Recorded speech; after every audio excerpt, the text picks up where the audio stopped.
of rhetoric, understand its ruling through the fiqh, Islamic jurisprudence, know the summaries of these rulings through principles of fiqh, and discover the celestial world and its planets through the science of astronomy, and the world of earth with its rivers, seas, animals, and plants through science of nature.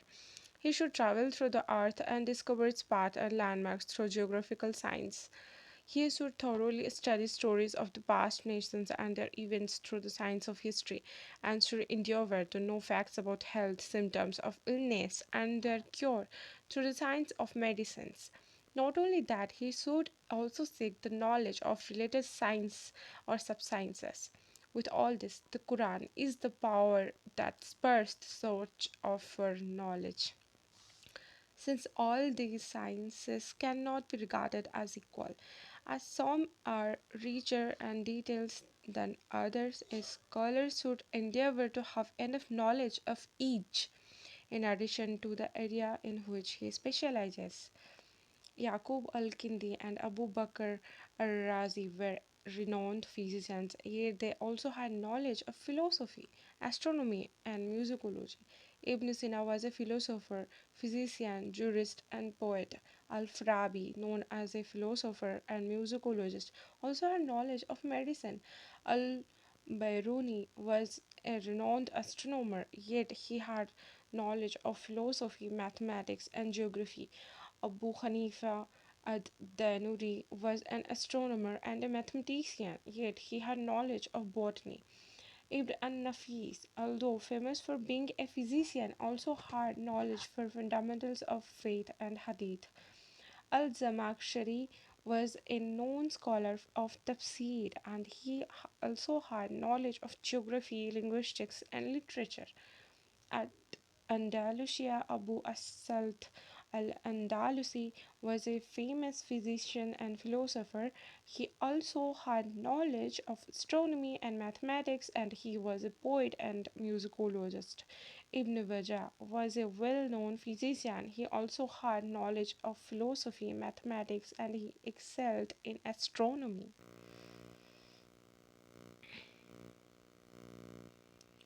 Say, travel in the land and see how Allah originated creation, and then Allah will bring forth the creation of the hereafter, that is, resurrection after death. Verily, Allah is able to do all the things. Subhanallah. Surah Al Ankabut. And thereby was laid the foundations of geography and history. This is the Noble Quran, which is the source of knowledge about life in all its manifestations and the source of knowledge of the universe in all its aspects.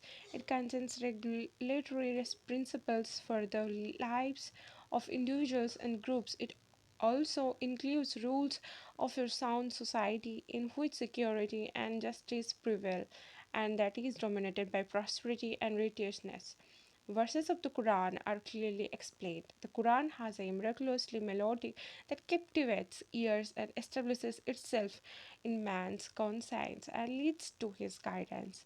When the mind seeks guidance through it, it becomes light by which man discovers secrets of life and universe, leading him to discovering Allah by means of certain and sound knowledge that is passed on sound faith. It is in the light of this that it is incumbent upon a student in order to become a scholar to understand the Quran with its tafsir exegesis while benefiting from the Arabic language and its syntax.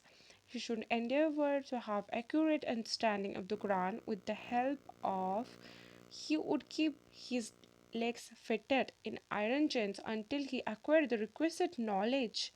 Subhanallah. He did so and did not remove the chains until after he had mastered the difficult aspects of the language.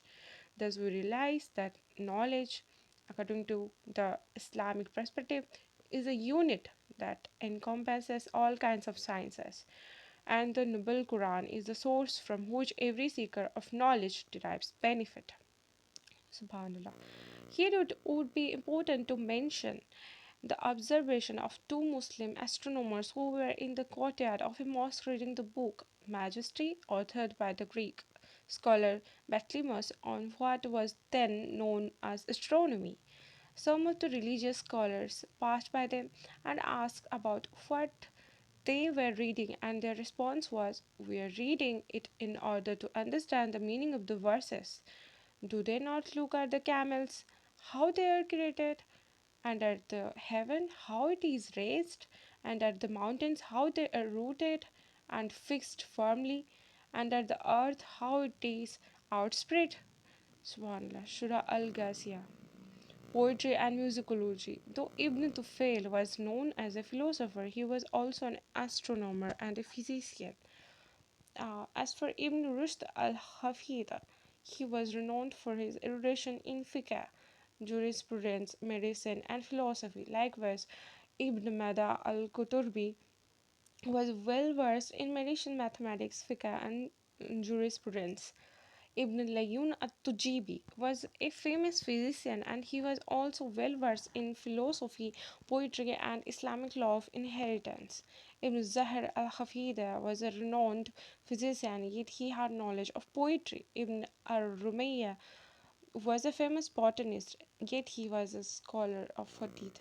Most scholars of that period were like the ones we have mentioned. If any one of them was asked a question regarding a science and he didn't know the answer, he would start studying that science until he had adequate knowledge of it. Subhanallah. An example of this is what Ibn Khalikan narrated concerning what happened to Abu Mansur al Jawaliki, who was a scholar of hadith, linguistics, syntax, and literature. A young man came to him while he was a teacher at Baghdad and requested him to explain the meaning of two verses of a poem relating to astronomy. Ibn Mansur replied, "My son, this is about astronomy. It has nothing to do with literature." The young man then went away. Ibn Mansur felt embarrassed to be asked about something without having an answer for it. He then swore that he would not sit down for teaching until he had studied astronomy and had knowledge of the movement of the sun and the moon. After he had learned these science, he resumed his classes and then explained the meaning of the two verses to his students. Another example of this is what happened to the famous poet Abu Bakr al-Abaid al-Qurtubi. He was once asked a linguistic question in the presence of an audience. He could not find an answer for that question and felt embarrassed. He then vowed that this attests to the fact that the noble Quran has opened doors for knowledge that lead to knowing Allah. Therefore, the knowledge that Islam regards as comprehensive is the one that has impression of the Quran on it. It would be extremely beautiful if students of Sharia, Islamic legislation, and memorizers of the Quran could pay attention to the science of the miracles of the Quran and Sunnah related to the medicine, engineering, astronomy, and atomic sciences, as well as any other useful science that could benefit Islam and the Muslims. Today we are in third millennium, the age of revival and scientific progress. People are faced with dazzling scientific openness due to abundant availability of means of communication such as satellite channels, computers, and internet connections that have turned the world into small global villages and have shrunk it into simple devices. Therefore, preachers and imams should not restrict themselves to knowledge and of ruling on certain issues of fiqh and tafsir and be ignorant of what happens around them of other sciences that also have their origin in the Quran. Allah commanded us to seek knowledge, he says, and say, "My Lord, increase me in knowledge." Surah Taha.